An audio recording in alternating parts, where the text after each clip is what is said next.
Welcome back, everyone. It's Charlie. Joker 2 was just released. This will be my video for the very controversial ending to a very divisive movie. There are a couple key points throughout the entire film where it seems like it betrays the first movie, betrays the fans, both inside the world of the movie, like Joker's fans who are watching his trial, and the fans of the first movie in real life. And then during the ending, it makes a much more deliberate turn into that, like trying to restate sort of the themes of the movie and about how Joker does not want to be Joker anymore, just wants it to all be over. And a lot of the movie is just meta commentary of Todd Phillips wanting you to feel like he is the Joker character being made to suffer in real life for being forced to make this sequel movie. And he wants it all to just be over. But there are a couple of key moments that connected to some Batman things in the lore most people will be talking about after the movie. A lot of questions about what this connects with in other DC movies. So if you're brand new to the channel, be sure to subscribe to get all the videos, and careful for spoilers if you have not seen the movie yet, just because we'll be talking about all the big themes and the specific ending moments. But a good way of thinking about this movie is like a key point in the middle of the film after Joker has met Harley Quinn, who they just call Lee in the movie, played by Lady Gaga. Her real name in the movie is Harleen Quinzel. She did go to school to become a psychiatrist, went insane, became obsessed with the Joker after watching his actions during the events of the first movie. And in the world of the movie, she's actually meant to be a surrogate for the fans of the first movie, like being obsessed with the Joker from the first movie, wanting to see him go crazy in the second movie. So throughout the film, Harley Quinn wants him to keep putting the Joker makeup back on, acting more like the Joker, whereas Joker himself, Arthur Fleck, doesn't really want to have anything to do with the Joker character. Harley spends most of the movie trying to get him to believe that Joker is the real version of himself and Arthur Fleck is the fake version. Like Arthur Fleck doesn't actually exist. He is Joker. There's even a TV movie that was made in-universe based on his life after he's locked up at the end of the film and put in Arkham. He doesn't get to see it himself, but he keeps asking Harley Quinn about it. Was it good? And she tells him it was good, but then later in the movie you find out it was actually terrible. That's meant to be their joke on the first movie, like it's Todd Phillips saying that his first Joker movie was terrible. There are a lot of very cynical things happening in the movie that are meant to be commentary on the first movie. During the later part of the movie, Joker hallucinates a Joker TV show called Joker and Harley, where they're singing and dancing, meant to be a parody of the Sonny and Cher show. They sing If I Ain't Got You, Babe, kind of like they sing on their TV show in real life.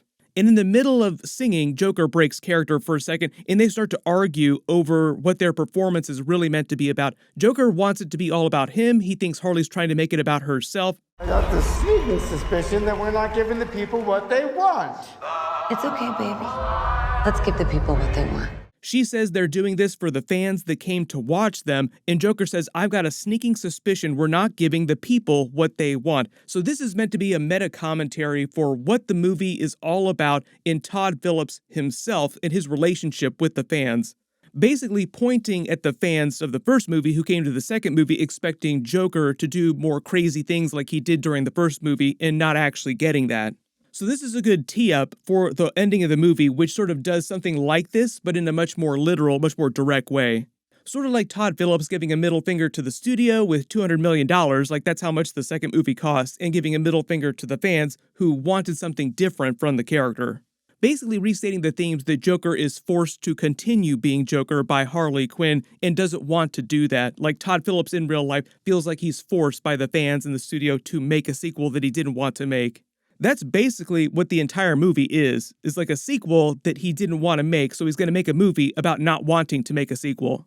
Really good comparison would be what Todd Phillips did with The Hangover Part 3. Basically the same vibe, successful comedy franchise, everybody saw at least one of those movies at some point, but when he got to The Hangover Part 3, they'd made so much money like the studio basically forced him to make Hangover Part 3. That whole movie was meta commentary about how he hated the franchise, now like he hated his Hangover franchise, didn't want to do it anymore, hated the studio and the fans for making him make that third movie that he didn't want to do. So he's done that now, but with the Joker character.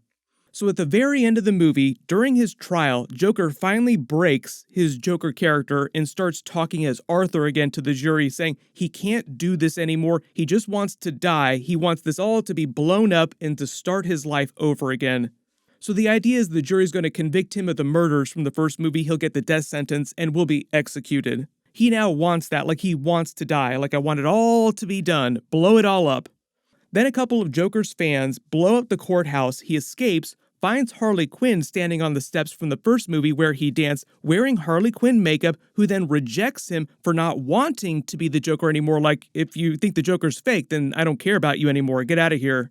He's taken back to prison where he just continues to sit quietly waiting for his death penalty to eventually be carried out. Then he gets called to see another visitor who's come to see him. We never see who the visitor was, if it was Harley Quinn who had come back to see him, or if it was another fan of his.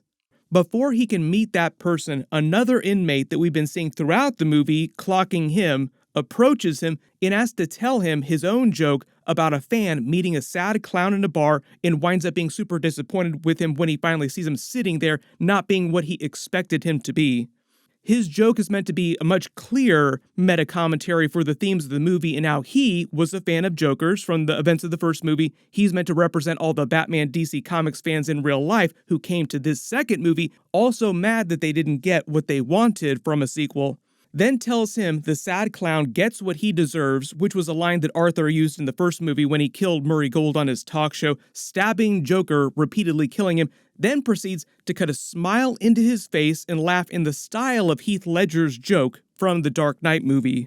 So there's a lot going on in this scene. Like, it's both meta-commentary about what's actually going on, but also there's a lot of people asking about the more direct Batman, Dark Knight, DC Comics connections here. Like, what's actually happening? Everyone's asking if this is meant to be Todd Phillips, saying that this movie is meant to be a prequel to The Dark Knight somehow, Christian Bale, Christopher Nolan's Dark Knight trilogy, and this is the birth of Heath Ledger's Joker. Is it the scars? You want to know how I got them? Here's the thing about that. I do not think that it's actually meant to be a prequel to Heath Ledger's Joker. Like, this character is not meant to be Heath Ledger's Joker just because the timeline does not work out at all. You have to remember that this movie takes place after the end of the first movie. Like, there's no big time jump. It's still in the 1970s. So Heath Ledger's Joker would be about the same age as that young boy version of Bruce Wayne from the first movie. This new Joker with the scars, who seems like he's going to take the place of the Arthur Fleck Joker, is meant to be Todd Phillips' actual final betrayal and middle finger to the studio, middle finger to the fans, basically saying, is this what you wanted me to do? Well, screw you, here it is. This isn't what I wanted to do. I'm going to show you what you wanted to see, but deny you the thing that you wanted from this Arthur Fleck Joker, who is now dead as the camera sort of pans into his dying face. Todd Phillips said after the movie, because people kept asking him about Harley Quinn sequels with Lady Gaga's character, like, are you going to do more spin-offs? Will there be more sequels with this new version of the Joker?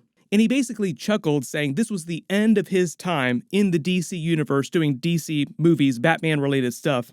That was what all of Joker's lines towards the end of the movie were all about, saying that he can't do this anymore, just let me die, I want it all to blow up and be done. Then he does die, and it is over. So the Joker in this whole movie, like the entire movie, is meant to represent Todd Phillips in real life. Like, that's the way they wrote it, wanting us to think that Todd Phillips is being made to suffer, forced to make the sequel, forced to continue this Joker character doing things that he doesn't want to have anything to do with in a sequel that he did not want to make. Basically, Todd Phillips telling everyone, leave me alone, I don't want to have anything to do with this anymore, goodbye. So that's why there's so many seeming dead ends during the movie, where seeming setups and other characters that keep wanting him to be Joker, do Joker things, being excited about what might be happening, like all this crazy stuff, the fans that you see watching his trial during the movie. You don't really learn too much about Harley Quinn or what her ultimate endgame was. Like, what was Harley Quinn planning? What was their eventual ending going to be if Arthur was going to be acquitted of the murders and make it out of prison? Earlier in the movie, the guards let her into his solitary confinement cell. They wind up having sex. She tells him a little bit later in the movie that she's pregnant, which he's really surprised by. Like, he's actually acting as Arthur Fleck. Like, he's not pretending to be Joker, just really surprised by it all. Like, what? What's going on? Like, how are we going to deal with this if you're pregnant? At the end of the movie on the steps where he danced during the first movie where she's rejecting him, he also asked her, like, what about our baby? You're supposed to be pregnant. All because she's telling him to get lost. When he confronts her more about her pregnancy and this potential baby that they're going to have, she starts singing, "That's entertainment," which means that she was lying when she told him she was pregnant earlier, because earlier in the movie, Joker learns that she'd been lying about her backstory, where she came, how she wound up in Arkham in the first place. So the whole idea with Harley Quinn in the movie is that she's meant to be a surrogate for the fans of the first movie, obsessed with Joker from the first movie. But throughout the film, she continually lies to him just to get close to him, just because she wants him to continue being the Joker character.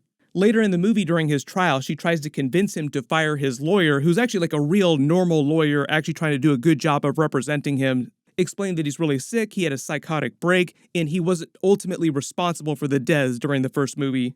The actual trial itself is also meant to be meta-commentary with them relitigating the events of the first movie. And I think a lot of it is Todd Phillips and Joaquin Phoenix coming after people in real life who, after the first movie, idealized the Joker character, and it's them trying to say to everyone, no, the Joker is reprehensible, he deserves to die. You shouldn't idealize this villain. It's a little bit like the Homelander phenomenon on The Boys, with like Anthony Starr, who plays Homelander, basically saying that his character is like the worst possible being alive. But in real life, there are a ton of Homelander fans who love him and just want to see him doing terrible things, succeeding, like beating the crap out of everybody all over the planet. And during the events of the Boys franchise the last couple of seasons, they've been mostly using the character as a parody of real-life political figures. So in Joker 2, this is Todd Phillips basically saying that he has the same relationship with the Joker character. Like, no, you have it wrong. This character isn't someone to be admired. This is terrible, and I want it all to be gone. I want it all to blow up. Do not be sorry for him or for Joaquin Phoenix. Joaquin Phoenix got paid $20 million to make this sequel movie. I don't know how much Todd Phillips got paid to make it, but he got about $100 million after the first movie grossed over $1 billion. So this is after Todd Phillips made the Hangover franchise that made a ton of money. He's made a bunch of successful movies. He has more money than he'll ever be able to spend. So even if Joker 2 winds up bombing at the box office, he does not care personally. Like, he's already been paid his fee for directing. Even if he doesn't get more money on top of that, he's totally fine. Personally, I think it's a very bold choice, but it's in line with what Todd Phillips has done in the past. If you remember, like I said, it's just like when he made The Hangover Part 3. Basically use that movie for a similar type of commentary. Everybody post all your reactions to the ending in the comments below, the movie just in general. What I'll probably do is like a top 10 WTF video later this weekend, talking about more details during the movie, because there are a lot of questions about specific plot points, a lot of dead ends that they never really fully pay off. There are also a lot of deleted scenes that they cut out of the movie that we saw in the trailer, so I'll explain those too. Everybody click here for that video. I'll update the link as soon as I post it, and click here for my review of the movie. Thank you so much for watching, and I'll see you guys in the next one.